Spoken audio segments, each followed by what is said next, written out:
السلام علیکم، عنایت اللہ خان ایک بار پھر آپ کے سامنے حاضر ہیں۔ آج دو موضوعات پہ بات کریں گے۔ پہلی جو موضوع ہے وہ عائشہ اکرم ہے، جو ٹک ٹاکر تھی، اس کے متعلق اس کی وجہ سے پاکستان کتنا بدنام ہوا اور 104 لوگوں کو گرفتار کیا گیا تھا، جس میں بے گناہ نکلے 98 لوگ، یعنی 98 لوگ، اور جن کی شناخت اس نے کی تھی کہ یہ لوگ تھے، وہ 10 تھے، تو 10 میں سے 4 بے گناہ نکلے اور 6 لوگ گناہگار نکلے۔ لیکن جو پاکستان کی بے عزتی ہوئی اس پہ بات کریں گے۔ دوسری بات کریں گے خورشید شاہ کی۔ تو خورشید شاہ 2 سال سے گرفتار ہے اور نیب جو ڈرامہ بازیاں کر رہا ہے، اور 2 سال سے نیب کو بھی معلوم ہے کہ یہ شخص ایک دن بھی جیل میں نہیں رہا، اس پہ بات کریں گے۔ اور ہاں، تیسری بھی ایک موضوع ہے، وہ یہ موضوع ہے کہ جو ابھی میڈیا کی لیے ریگولیٹ کر رہی ہے میڈیا کو حکومت، تو اس میں کون کون لوگ شامل ہو گئے، یعنی مولانا فضل الرحمان بھی اس میں آ گئے، ان کے اس جو چھوٹا سا جلسہ تھا یا کچھ بھی تھا، کچھ بھی اس کو کہہ لے، اس میں وہ بھی آئے، اور سپریم کورٹ بار کے صدر بھی اس میں موجود رہے۔ یعنی اب یہ دیکھیں کہ عمران خان کے خلاف یہ کون کون لوگ کس کس طرح، یعنی کیا کیا سازشوں میں مصروف ہیں، حالانکہ جو قانون سازی ہوتی ہے وہ اسمبلی کا حق ہے اور حکومت کا حق ہے، تو اس پر جو آرڈیننس آیا ہے، صدر پاکستان آرڈیننس بھیجتا ہے 120 دن کے لیے، پھر اس کے بعد اس کو قومی اسمبلی میں اور صوبائی اسمبلی سے پاس کیا جاتا ہے۔ تو پہلے ہم بات کر لیتے ہیں سب سے پہلے عائشہ اکرم۔ دیکھیں، اپنے نام کمانے کے لیے یا مشہور ہونے کے لیے لوگ عجیب عجیب حرکتیں کرتے ہیں، تو اس وقت جو کچھ ہو جاتا ہے، حالانکہ میں نے پہلے بھی یہ آپ کو بتایا تھا کہ جب یہ خاتون چلی گئی اقبال پارک میں، تو اس نے جانے سے پہلے اپنے جاننے والوں کو، یعنی 50-60 لوگوں کو اس نے خود فون بھی کیا، اور اس کو فیس بک پہ بھی اطلاع دی گئی کہ میں ادھر جا رہی ہوں، آپ لوگ سب ادھر آ جائیں۔ تو یہ ایک بنا بنایا پروگرام تھا کہ میرے ساتھ ایسے ہوگا، آپ لوگ یہ کریں گے، اور اس کے بعد جو ہوگا تو اس میں مطلب ہم ایک قسم کا ڈرامہ کر لیں گے، اور پاکستان ایک طرف سے وہ ان کے ساتھ خونی لبرل بھی مل جاتے ہیں پھر، کیونکہ خاتون کے ساتھ میں نے کتنی دفعہ کہا ہے کہ خاتون ماں بہن بیٹی سب ہوتی ہے اور سب کی عزت ہوتی ہے، اور جب آپ ماں بہن بیٹی کی عزت نہیں کریں گے تو کس کی کریں گے؟ لیکن اس کے لیے پھر وہ لوگ ہونے چاہیے نا جو اپنی عزت خود بھی جانتے ہوں۔ تو یہ لوگ تو پیسوں کے لیے یہ کچھ کر سکتے ہیں جو اس نے کیا، یعنی یا اس کے 50,000 فالورز نہیں تھی یا 10 لاکھ فالور ہو گئے، تو یہی تو مقصد تھا، اور جب 10 لاکھ فالور ہو جاتے ہیں تو پھر اس کے بعد کیا ہوتا ہے وہ بھی آپ کو معلوم ہے۔ اور اس کے ساتھ وہ جو حرکتیں وہ کر رہی تھی، وہ تو آپ سارا میڈیا میں پڑھا ہوا ہے، ایک نرس ہوتی ہوئی کارڈیالوجی میں، اور وہ یہ کام کر رہی ہے، اور اس قسم کے، یعنی آخر یہ ہمارا ایک معاشرہ ہے، اسلامی معاشرہ ہے، اس میں اس قسم کے بیہودہ حرکات، تو پھر لوگ تو آپ کو معلوم ہے کہ پاکستان میں اگر یہ پلین طریقے کو چھوڑ کے دوسری طرف بھی سوچا جائے، تو یہ اس نے تو خود ان کو دعوت دی کہ آؤ میرے کپڑے بھی پاڑ دو، سب کچھ کر دو، یعنی کہ اس لیے معمولی باتوں پہ پاکستان کو بدنام کرنا، یعنی میرا اس کے ساتھ نہ میں جان ہے نہ پہچان ہے، نہ میں اس کو جانتا ہوں، نہیں اتنا مشہور فگر ہے، لیکن افسوس کی بات میرے لیے یہ ہوتی ہے کہ پاکستان کو یہ لوگ کس طریقے سے بدنام کرتے ہیں، ہم پر کس قسم کی وار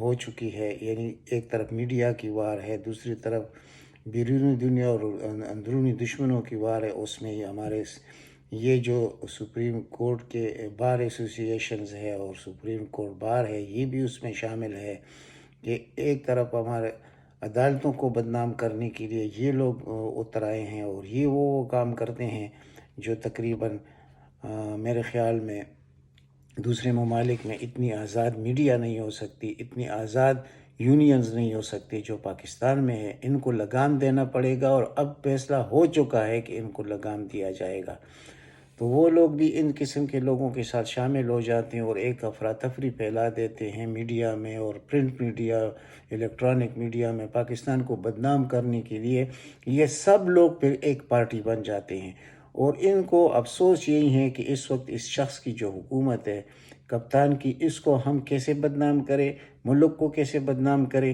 اور اس سے جان کیسی چھڑائی جائے کپتان سے۔ تو یہ تو میں بار بار ان لوگوں کو کہتا ہوں کہ یقین کریں، آپ لوگ کچھ نہیں کر سکتے۔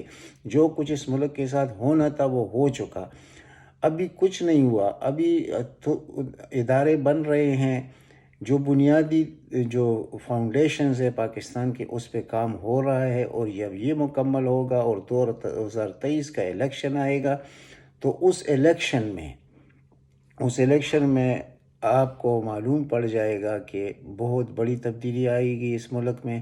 یہ شخص، یہ عمران خان 2/3 میجارٹی اس کے پاس ہو، سمپل میجارٹی بھی ہو، تو یہ ملک بہت صحیح ڈگر پر چل جائے گا۔ لیکن اس طرح جو اس وقت اس کی حکومت ہے، یعنی کہ آپ خود سوچئے کہ اس کے ساتھ 5 اتحادی پارٹیاں ہیں اور سب کے سب اس کے ٹانگیں کھینچ رہے ہیں، لیکن اس میں بھی یہ ثابت قدم ہے اس وقت، اور وہ کوئی کچھ نہیں کر سکتا۔ لیکن افسوس کہ قانون سازی نہیں ہو سکتی اس 3 میجارٹی کے ساتھ۔ تو یہ ہر آدمی کو اپنی جگہ پہ کھڑا کیا جا سکتا ہے اور ٹھیک کیا جا سکتا ہے، لیکن صرف حکومت کی کمزوری یہاں ہے کہ قانون سازی نہیں کر سکتے۔ لیکن اب جو ضروری قانون سازی ہے اور وہ جو کرنا چاہتے ہیں جو لوگ، انشاءاللہ وہ ہو جائے گی۔ آپ میری بات کو انشاءاللہ سمجھ چکے ہوں گے۔ تو اب بات کرتے ہیں، یہ جو انہوں نے ایک اور پہلے بات کر لیتے ہیں خورشید شاہ کی۔ خورشید شاہ 2 سال جیل میں، یعنی 2 سال وہ نیب کے پاس ہے، اور وہ نیب کے پاس کیسے ہے؟ جو اس کو جیل میں ہونا چاہیے تھا تو اس نے ایک دن بھی جیل میں نہیں گزارا۔ یعنی اس طرح ہمارے اداروں کو، خواہ وہ عدالتی نظام ہو، خواہ کوئی بھی نظام، بیوروکریسی کا نظام ہو، اس کو بالکل تباہ اور برباد کیا گیا ہے۔ اب سے نہیں، یہ جو 2 خاندانوں نے جو تباہی کی ہے، صرف کرپشن نہیں کی ہے، انہوں نے پاکستان کی جڑیں کوکڑی کی ہیں، اور انشاءاللہ یہ جڑیں بہت مضبوط طریقوں سے ٹھیک ہوں گی۔ یعنی یہ بہت افسوس کہ آپ کو نہیں ہو رہا کہ آپ کا لوٹا ہوا مال، جو 120 کروڑ روپے صرف جس پہ کیس ابھی بنا ہوا ہے نیب کا، وہ 120 کروڑ روپے کا ہے، جس میں اس کے بیٹے شامل ہیں اور خاندان کے 15 افراد بھی شامل ہیں۔ تو یہ کون سا نظام ہے کہ اس میں جس شخص کو جیل بھیجا گیا اور جیل سے اسی دن اس کو اسپتال منتقل کیا گیا، اور اسپتال کیسے منتقل گیا؟ وہاں 5 اسٹار ہوٹل تک بنا دیا گیا، یعنی کہ اس کا معیار 5 اسٹار ہوٹل سے کم نہیں تھا۔ یہ ایک دورہ معیار ہے، یعنی ایک شخص 2 سال جیل میں ہے، 2 سال میں سے ایک دن اس نے یعنی جیل میں نہیں گزارا، اور اسی وجہ سے اس کا جو وہ درخواست ہے ضمانت کے لیے سندھ ہائی کورٹ میں، وہ مسترد ہو چکا ہے کہ بھائی ایک آدمی نے ریٹ داخل کیا کہ یہ کیسی اس کو 2 سال سے یہ گرفتار ہے، یہ تو ایک دن بھی جیل میں نہیں رہا، تو اس پر مجبوراً پھر سندھ ہائی کورٹ نے ایکشن لیا اور اس شخص کی ضمانت مسترد کی گئی۔ پھر یہ سپریم کورٹ چلے گئے، سپریم کورٹ میں بھی ان کا مسترد ہوا اسی چیز پر۔ اب دوبارہ یہ جا رہے ہیں سندھ ہائی کورٹ میں، تو سندھ ہائی کورٹ میں جانے سے پہلے ایک اور ڈرامہ انہوں نے کیا کہ جیل منتقل ہو گیا ایمبولنس میں۔ تو اب آپ خود سوچئے کہ یہ لوگ ایک طرف پاکستان کو لوٹتے ہیں، پھر پاکستان کے قانون سے بھی کھیلتے ہیں، اور پاکستان کو بھی بے عزت کرنے کے لیے وہ حرب استعمال کرتے ہیں جس سے پاکستان بے عزت ہو۔ یعنی یہ ایک مجرم شخص VIP کی ساری فیسلٹیز اس کو اسپتال میں حاصل ہو، یہ کون سا طریقہ ہو سکتا ہے، یا کس ملک میں یہ ہوتا ہے؟ یہ صرف پاکستان میں ہوتا ہے، اور ان 2 خاندانوں کی وجہ سے ہوا یہ سب کچھ کہ اور پھر جو نیب کا ہمارا چیئرمین ہے یا نیب کا ادارہ ہے، اس میں آپ دیکھ لیں 1-2 DGs کو چھوڑ کے باقی ادارہ، اس کو تو فوراً گھر بھیجنا چاہیے۔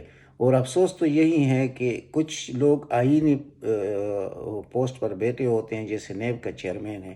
اس نیب کے چیئرمین سے کوئی یہ پوچھے کہ جو میگا کرپشن کیسز ہے 150، اس میں سے آپ نے کون سے کیس میں کس کو سزا دلوائی ہے اور کس سی ریکوری کی ہے؟ تو ایک پائی نہیں ہوئی۔ اور وہ اب اگر میں گننے شروع ہو جاؤں گا تو یہ تو ٹائم ختم ہو جائے گا لیکن ان کے قصے ختم نہیں ہوں گے. تو یہ بہت بڑا ظلم ہے پاکستان کے ساتھ، اور یہ ہمیشہ ہوتا رہا ہے ان دو خاندانوں کی وجہ سے، جو بار بار میں کہتا ہوں. تو پہلی دفعہ ایک ایسا شخص حکمران آیا ہے جس کے اپنے ذاتی کوئی مفادات نہیں ہے. یعنی آپ ذرا سوچئے کہ جہانگیر ترین سے کتنا قریبی آدمی ہے تھا عمران خان کا، لیکن اس پر جب کچھ ثابت، تو یعنی اس پر جب جو سبسڈی کے مسئلے پر بات آئی، تو وہ اتنا قریبی آدمی جس کی وجہ سے حکومت بھی گر سکتی تھی، لیکن عمران خان نے یہ کہا کہ گرتی ہے حکومت تو 100 دفعہ گرے. میں اپنے دور میں یہ نہیں کروں گا کہ یہ میرا کوئی اپنا شخص ہے یا میرا رشتہ دار ہے یا میرا قریبی ہے. تو نہ، قانون جانے اور یہ جانے، جب قانون کلیئر کرے گا تو میرے لیے ٹھیک ہے، ورنہ تو ایسا کب ہوا ہے پاکستان کے 72 سالوں میں؟ تو پہلی دفعہ اس شخص کی حکومت میں یہ سب کچھ ہو رہا ہے. لیکن شاید ہم اس کے اہل نہیں ہیں، یا ہم اس نعمت کو سمجھتے نہیں ہیں کہ یہ جو کچھ کر رہا ہے اس ملک کے لیے، یہ شخص، اس کے ہاتھ اور پیر بندھی ہوئے ہیں، وہ کچھ نہیں کر سکتا. اور لوگ یہ دیکھتے ہیں کہ بھائی 3 سال میں کچھ نہیں ہوا. بھائی 3 سال جو 74 سال میں کچھ نہیں ہوا، اور ان دو خاندانوں نے 40 سال حکومت کی ہے، 3 دفعہ انہوں نے باریاں لی، اور صرف ملک کو آگے لے جانے تو دور کی بات ہے، ادھر ہی چھوڑ دیتے جدھر تھا. تو تب بھی بہت بڑا شکر تھا، انہوں نے اس کو تباہ اور برباد کر دیا ہے.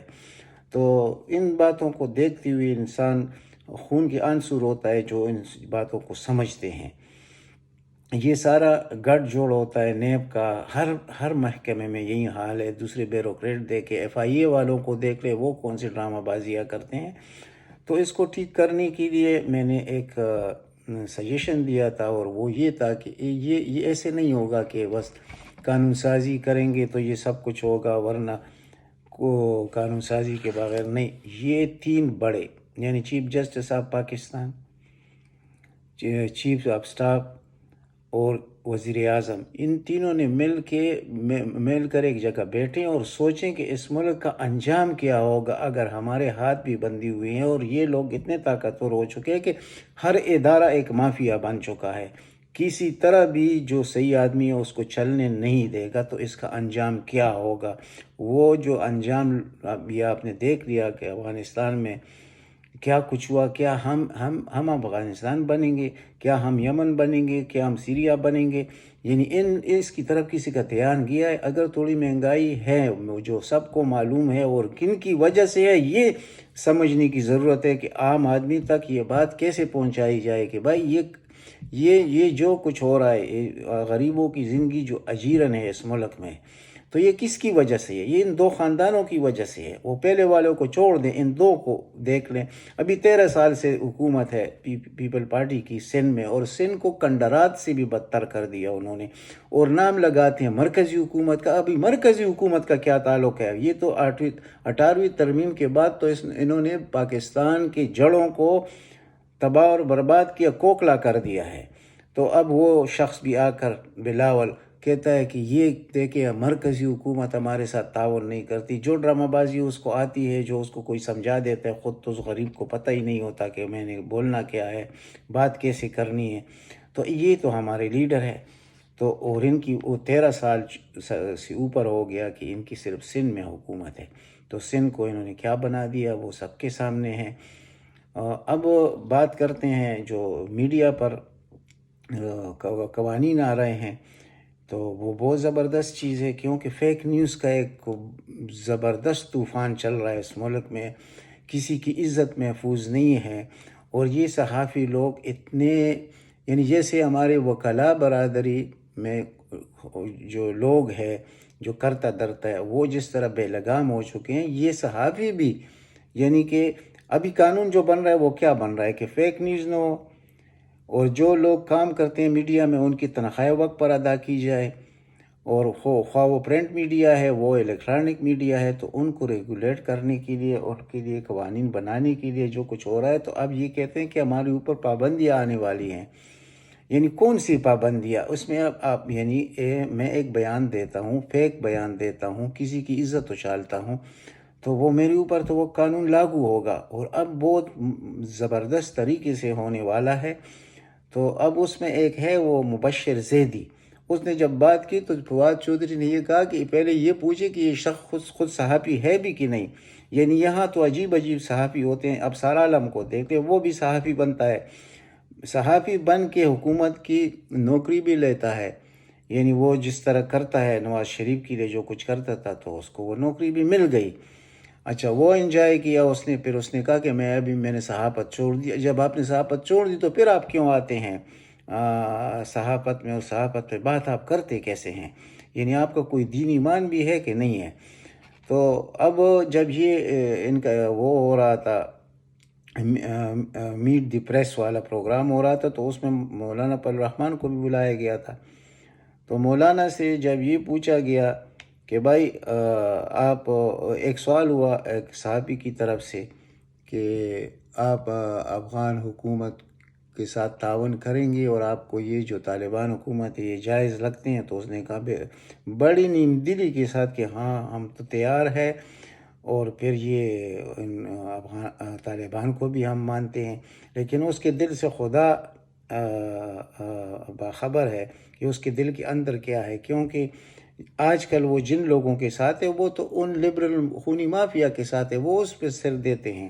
یعنی عجیب مسئلہ ہے کہ مولانا فضل الرحمان کے پیچھے یہ لوگ کھڑے ہیں جس کو ہم لبرل مافیا کہتے ہیں، عام فہم میں جو بات لوگ کرتے ہیں، یعنی کہ پاکستان میں نظام، یعنی وہ جو کہتے ہیں میرا جسم میری مرضی، یعنی مادر پدر آزاد نظام ہو کہ جو دنیا میں ہے، ہر جگہ موجود ہے، لیکن اللہ تعالیٰ نے ہمارے معاشرے کو بچایا ہے اب تک، یعنی یہاں رشتوں کو بھی لوگ سمجھتے ہیں یہ معاشرہ آپ کو دنیا میں کہیں ملے گا بھی نہیں، اس پر ہمیں بہت بڑا فخر ہے۔ تو وہاں پر اس نے جو جواب دینا تھا نیم دلی کے ساتھ تو وہ جواب اس نے دیا، لیکن اس کے بعد وہ مبشر زیدی جس کے متعلق فواد نے کہا، تو اس کے متعلق ذرا میں آپ کو بتاتا ہوں کہ اگر پاکستان کی کوئی اچائی کی بات کوئی ہو جائے تو اس شخص کو آگ لگ جاتی ہے۔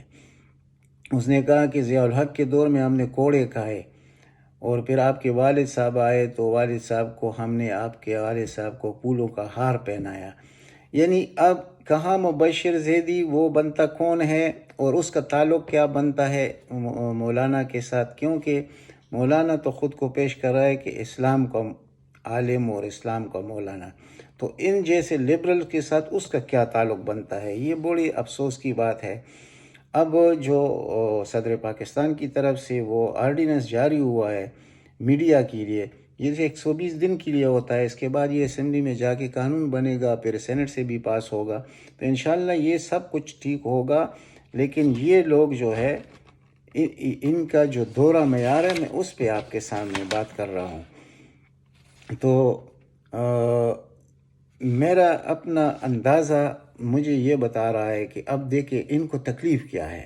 تکلیف یہ ہے کہ یہ جو الیکٹرانک ووٹنگ کی بات ہو رہی ہے اس کو خراب کرنے کے لیے جتنے سخت شرائط رکھے جا رہے ہیں کہ ایک آدمی کے پاس پاسپورٹ بھی ہونا چاہیے، اس کے پاس ویلڈ شناختی کارڈ بھی ہونا چاہیے، اس پر جس ملک میں اس کا ویزا بھی ہونا چاہیے، عجیب عجیب طریقے، آپ کو پاکستانیوں سے ووٹ لینا ہے، آپ کو ایک شناختی کارڈ خواہ وہ ایکسپائر کیوں نہ ہو اس پر بھی ووٹ ڈالا جا سکتا ہے، اور یہ قوانین آئیں گے۔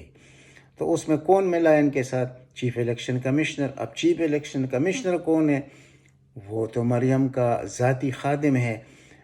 اب بدنصیبی تو یہ ہے کہ اس شخص کو کیسے لگایا گیا، یعنی یہ کون ہے، اس کی تاریخ میں نے کتنی دفعہ آپ کے سامنے رکھی ہے کہ یہ کس کا داماد ہے، اور اس کا جو سسر تھا اس کا ڈیوٹی کیا تھا نواز شریف کے لیے، اس کے ساتھ وہ کیا کام کر رہا تھا، پھر اس کو کیسے ایڈجسٹ کیا، یعنی اے سی لگا کر اسلام آباد میں، اور پہنچتے تو اب عمران خان کو کسی نے کہا کہ بس یہ آدمی لے آؤ تو سب کچھ ٹھیک ہو جائے گا، تو جس نے یہ کہا ہے تو اس کو عبرت کا نشان بنانا چاہیے عمران خان کو کہ یہ جو کچھ مشکلات میرے لیے ابھی آ رہے ہیں، یعنی الیکٹرانک ووٹ ہوگا تو پھر کوئی یہ نہیں کہے گا کہ اس ملک میں آج تک جتنے الیکشن ہوئے سن 71 کے علاوہ سب کے سب لوگ کہتے ہیں یہ جاری الیکشن۔ پھر جو ان کے پاس ہوتے ہیں 30 سے 40 ہزار جعلی ووٹ ہوتے ہیں. جو آدمی آج سے 30 سال پہلے بھی فوت ہو چکا اس کے شناختی کارڈ پر بھی ووٹ پول ہوتا ہے. یعنی یہ جس طرح نواز شریف اقتدار میں آتا تھا 2/3 میجارٹی لے کر، وہ یہی چیز تھا. تو اب یہ ان کو نظر آ رہا ہے کہ ایک طرف انتخابی اصلاحات ہو رہے، دوسری طرف سے یہ ہو رہا ہے کہ EVM اس کا استعمال ہوگا، الیکٹرانک ووٹنگ مشین کا. تو اس میں تو کوئی دو رائے ہو نہیں سکتی کہ اس میں کوئی غلط ووٹ ڈالا جائے. پھر جو چیئرمین نادرا لائے گئے ہیں طارق ملک، تو اس سے تو پوری دنیا واقف ہے کہ اس شخص کے ہوتے ہوئے یہ لوگ کچھ بھی کریں. چیف الیکشن کمیشنر جتنا بھی چیخے، جتنا بھی کچھ کرے، اور جتنی بھی سپریم کورٹ میں جائے، آخر سپریم کورٹ کا بھی ایک ورڈک موجود ہے 2016 کا، کہ یہی فیصلہ انہوں نے دیا تھا کہ جو تارکین وطن ہے اس کو ووٹ کا حق ضرور ملنا چاہیے. تو یہ تو کنٹیمپٹ آف کورٹ کر رہا ہے یہ جو چیف الیکشن کمشنر ہے. تو کیا اس سے کون پوچھے گا؟ اگر یہ آئینی عہدے پہ بیٹھا ہوا ہے تو کیا یہ کوئی اوپر کی مخلوق ہے؟ اس سے نہیں پوچھا جا سکتا. تو یہی کچھ اس ملک کے ساتھ ہوتا رہا ہے. ان چوروں لٹیروں نے، جو 2 خاندان ہیں، انہوں نے ایسے لوگوں کو ہر میں، خواہ وہ بیوروکریسی ہو، خواہ عدلیہ ہو، خواہ الیکشن کمیشن ہو، خواہ پیمرا ہو، جو بھی آئینی ادارہ ہے، اس میں ایسے لوگوں کو انہوں نے اپوائنٹ کیا ہے کہ وہ ان کے ذاتی غلام ہیں. اب وہ ذاتی غلام پاکستان کے لیے کیا کریں گے؟ وہ پاکستان کو ترقی دیکھتا ہوا نہیں جائیں گے، اور نہ اس کپتان کو کامیابی، کیونکہ کپتان کی یہ جو کامیابی ہے آنے والے دنوں میں، تو یہ تو ان کے لیے جہنم پاکستان بن جائے گا. کیونکہ ایک طرف یہ قانون کے خلاف کام کرتے ہیں، دوسری طرف کرپشن کرتے ہیں، تیسری ان کے پاس 2 ملکوں کی نیشنلٹیز ہوتی ہیں.